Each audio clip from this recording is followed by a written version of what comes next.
Okay, everyone, we're going to talk about a few additional things regarding acute pulmonary edema.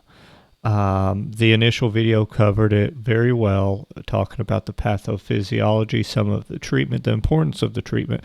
But I want to talk about specifically about what we're going to do at Jessamine County. So, as you're probably aware, there are two different types of pulmonary edema. There's cardiogenic and non-cardiogenic.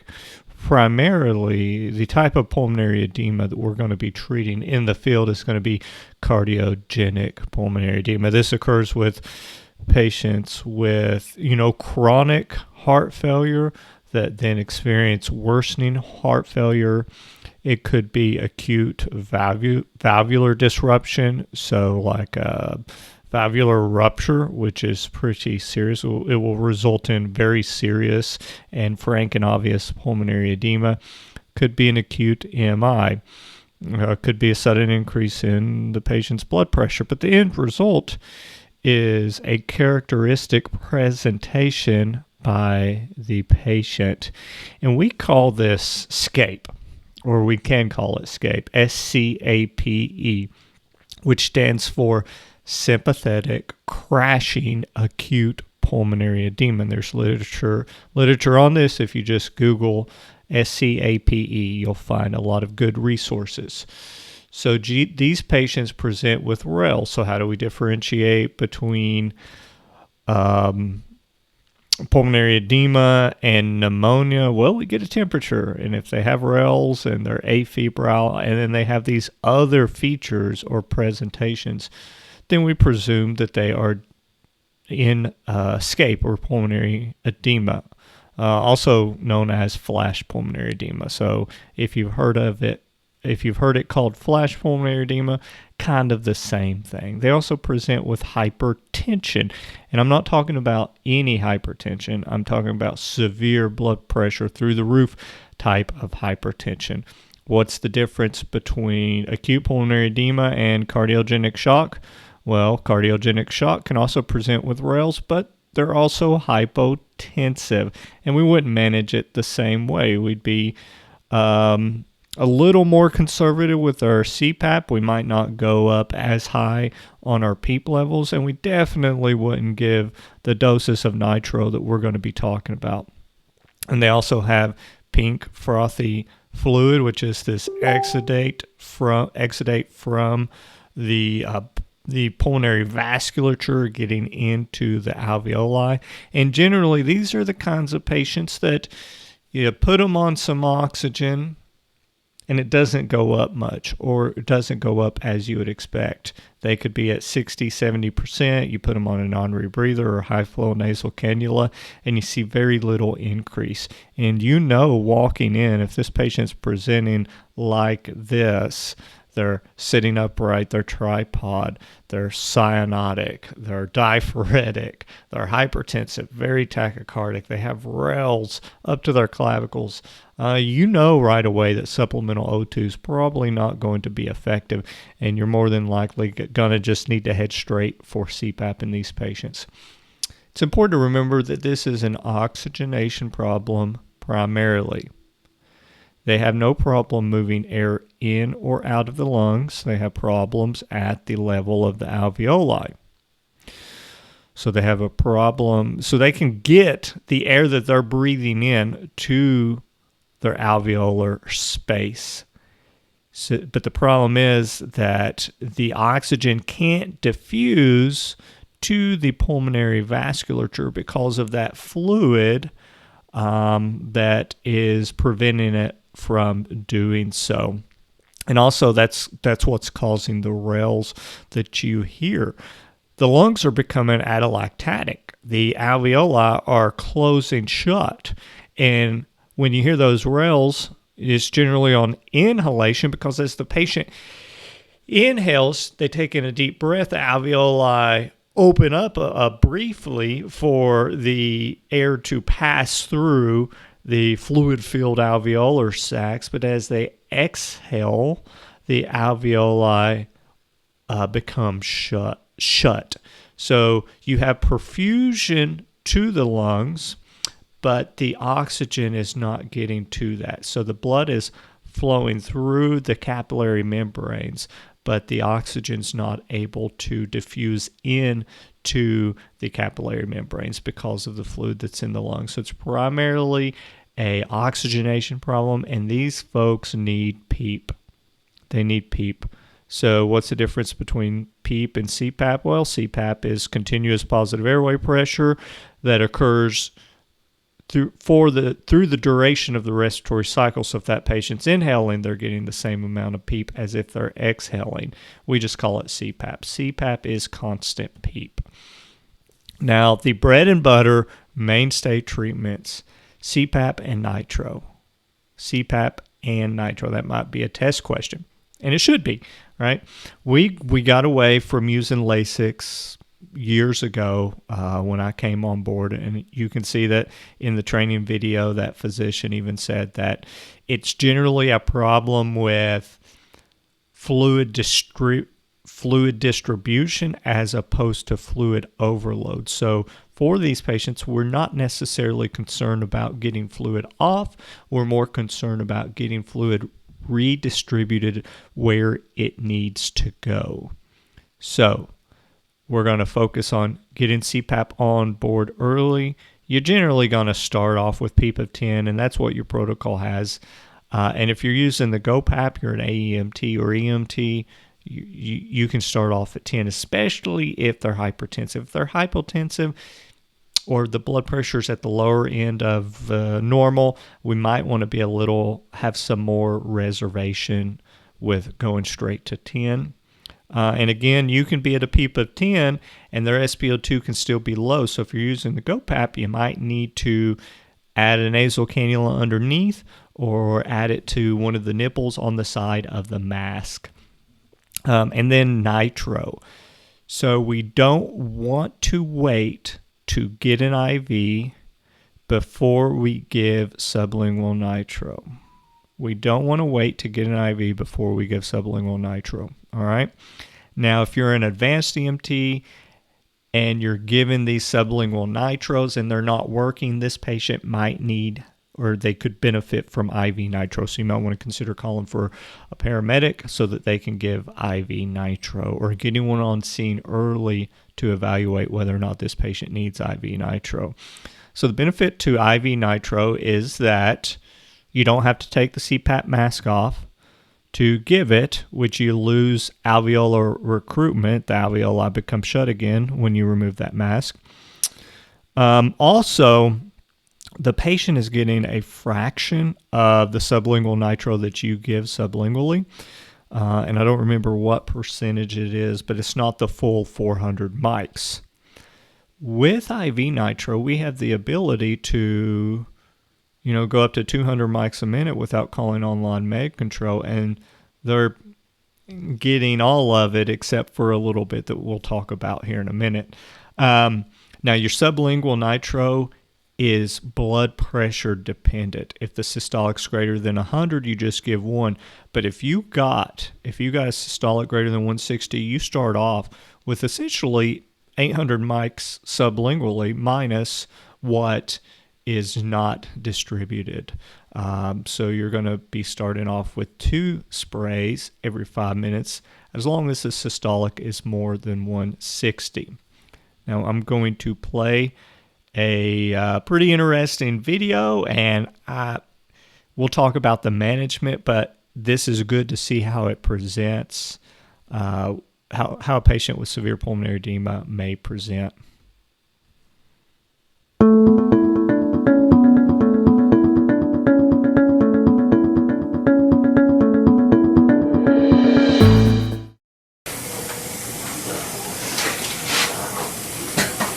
We got a patient here who's got known flash pulmonary edema, and what I actually want to do is demonstrate the treatment of this condition with both CPAP, BiPAP, and high-dose nitroglycerin. I'm going to put a CPAP mask on him. He's had it before. Yeah, he's had... Yeah.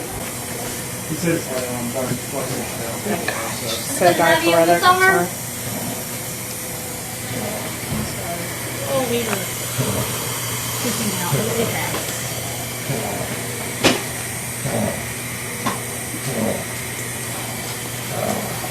don't get really tight.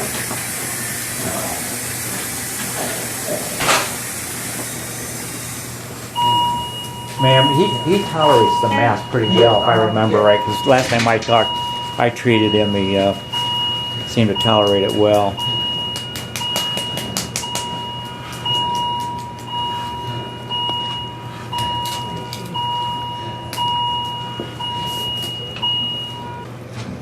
So are we tracking on the pulse ox up there? Yeah. It was, before. So I think every time he comes in though, he's very hypertensive. Sometimes, I mean, the pressure support is more comfortable if I can do that. But if Right. not, then- So we're coming up on the SATs. Now, has he gotten nitroglycerin yet? It's going. Okay, so how'd you set up your drip? Well, we gave him while we were waiting on it. We gave him one sublingual, but it only took a minute to get the drip in here, and we just started him at 400. Okay, We're gonna keep an eye on the blood pressure. Okay. His response. okay, so 400 mics. All right, so Dylan, that's an awful lot of nitroglycerin. Yeah, and that's what these patients need. All right. Are you breathing easier, sir? He gave the thumbs up a minute ago. Did he? Okay. Still working hard though. He's down a little bit though. Sats up a little bit. Pressure's down. So what's his pressure doing? 171 Yeah. over 123. And what was his max pressure? 205 over 159. Okay. So he's up to 96% on his SATs now. Yeah. Sats came up with the once the BiPAP went on, 2-3 minutes of that. X-rays here.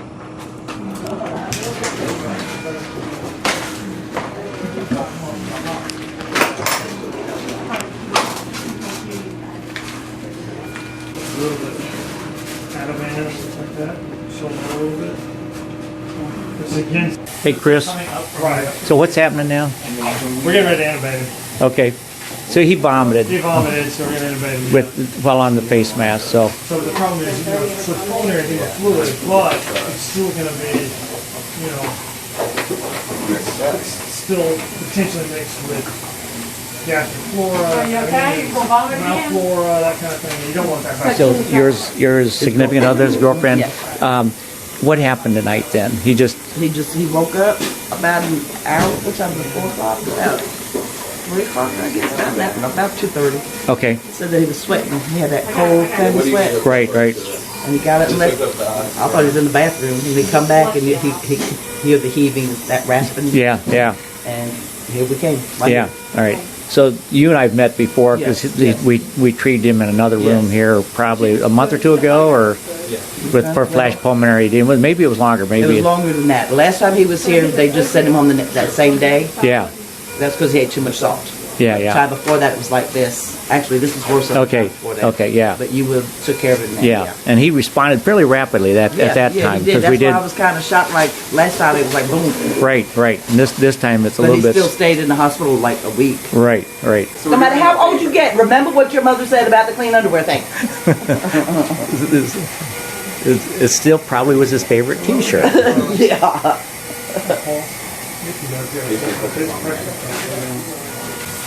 Accommodate on them. How are you gonna do the CMAC? Can you grab me the syringe over there in the tray? Getting off the range? Yes. Accommodate them. Got it. And you can go ahead and switch the stuff as well.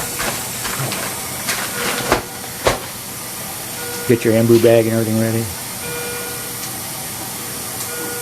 Put the syringe, easy syringe.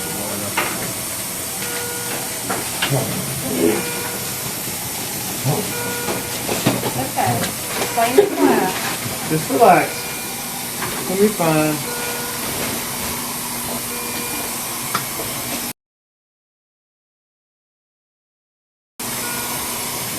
Is this where you can see it? Yeah. Okay. Circulate. You got some suction because you're going to need it. Y'all want me to bag him now? Or what? We're gonna Get that tube in there.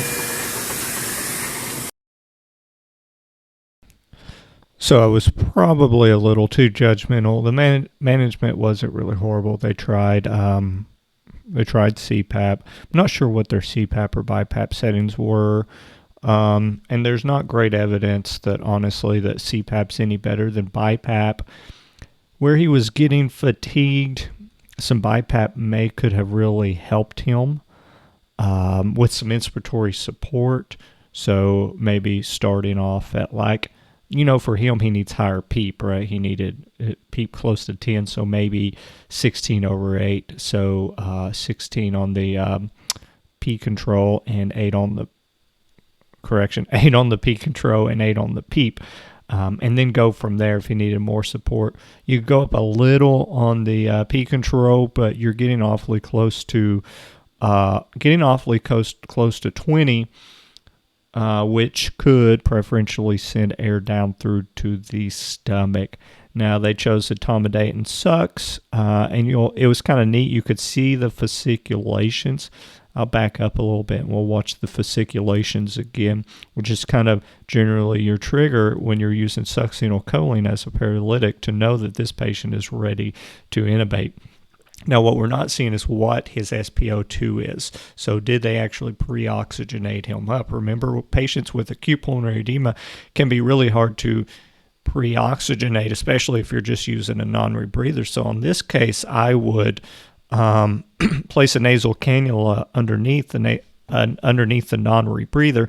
If he did vomit, I'm not sure how much he vomited, but they said he vomited, so I'm going to trust him.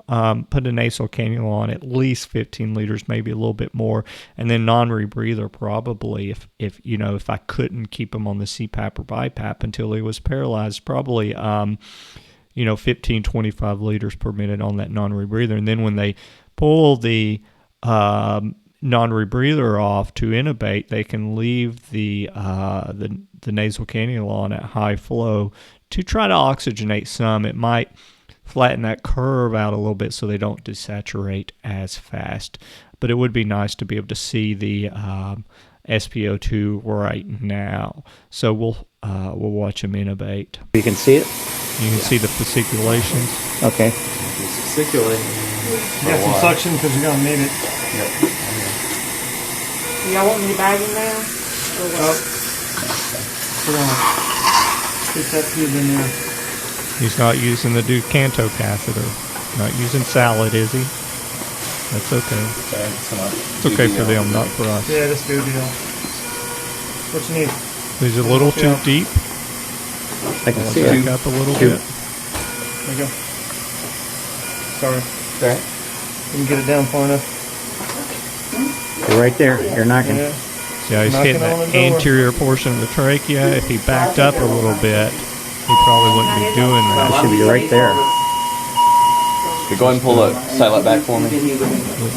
Pulled the stylet out. There you go. Was able to advance the tube a little. So now they're going to put a BVM on it. I'm willing to bet they don't have a PEEP This is the valve. first time he's been intubated? Yeah. Okay. They're using colorimetric, which we would use waveform. No PEEP valve on the Yeah. First time I've BVM. seen this, so that's why I stayed, because I wanted to see how it was done. Yeah. Not that I'm from being no. Yes, let me find it. This is where the PEEP valve should be. They don't have one. All right, good. Squeezing that BVM very hard. Can you listen? Just make sure there's breath sounds here and here. Make sure you listen to the accent. I felt that I was hitting like the anterior part of the Here cord. he That's talks why I about was his innovation. obstructed it, but it wasn't passing. They changed the pump up that. So what did you do? What was the deal on your DL? I mean, you lost your. I lost my view when the tube kind of obstructed it, but it wasn't passing easily for Yeah. me. So that's when I looked over here and I could see. So that you it were was trying to because do it without looking at the screen. Is Right. that- oh, I understand now. Okay. Yeah, and then once I looked up there, I felt that I was hitting like the anterior part of the cord. Then- That's why I wasn't then you passing. adjusted Pulled it. the satellite back and it slid in easily there. Okay.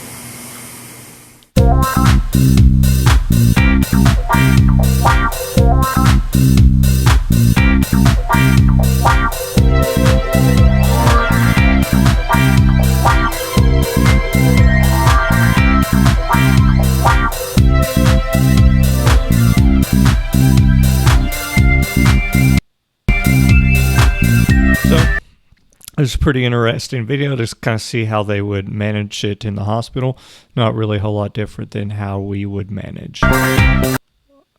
So IV nitro. So if you're an AEMT and you're still listening, this is useful for you as well, because if you initiate the treatment, you call for a paramedic, it's useful to remember these pearls.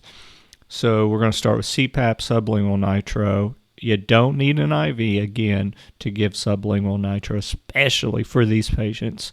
We want to set the BP interval on the monitor at Q5 or less. So we're talking have that bad boy cycle 3 to 5 minutes. And we would like to have 2 IV lines because we're giving high dose nitro. So you can see the systolic ranges. If it's between 140 and 160, we're starting at 50 mics a minute. So you can compare that to, 400 mics a minute.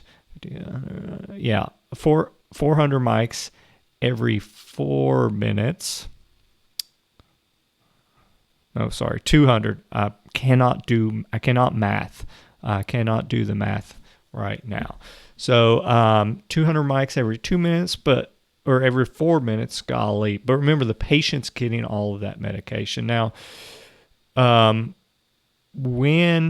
the systolic is greater than 160, we're going to start at 100 mics per minute, all right?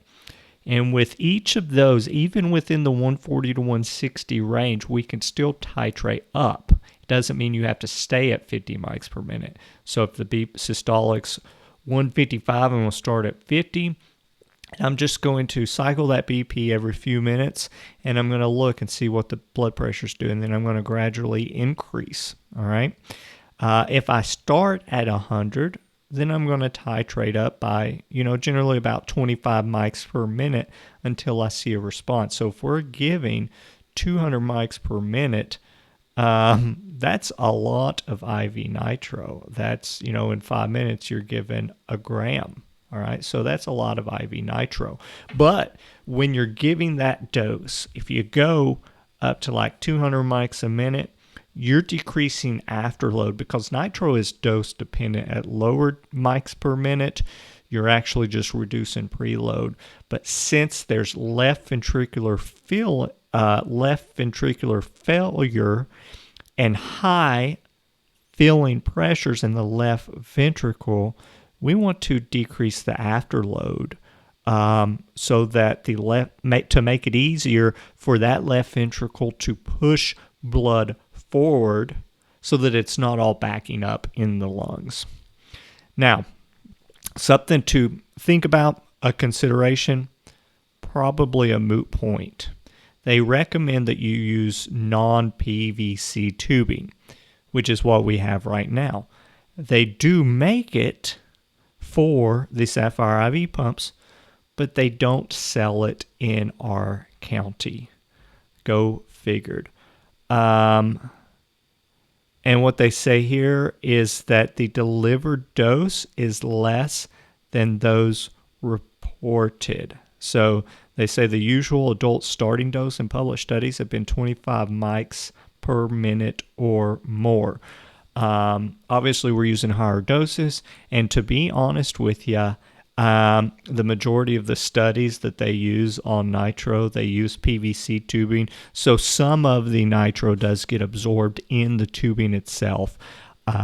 So the doses that we're actually using is based on some, national guidelines, and there's good literature on the doses that we're giving. Okay, so I wouldn't be too concerned about that, but be a little cognizant of it. You shouldn't see much of a clinically relevant effect from the absorption of the nitro at the doses that we're giving it. And if 200 mics a minute seems a little high, well, that's because it is. All right, 200 mics per minute is high. In fact, when we sent these protocols to Hand Heavy, they told us that their pharmacists, they get a little uncomfortable if they have to, quote, approve protocols where they're going above 200 mics a minute with nitro. But in a lot of the published literature, they're given IV pushes faster than that. They're given gram boluses of nitro. And in the majority of the studies, they may have 1 or 2 patients out of the sample set that become hypotensive, but it resolves as soon as they stop the nitro. So if the patient becomes hypotensive when you're giving these doses, stop the nitro, give a fluid bolus, or just wait if it's not severe hypotension, because the half-life of nitro is short, and especially since you're giving it IV, you can stop it and see that blood pressure come back up. And that's all I have for you. I hope that this was helpful. Let me know if you've got any questions. Thank you all.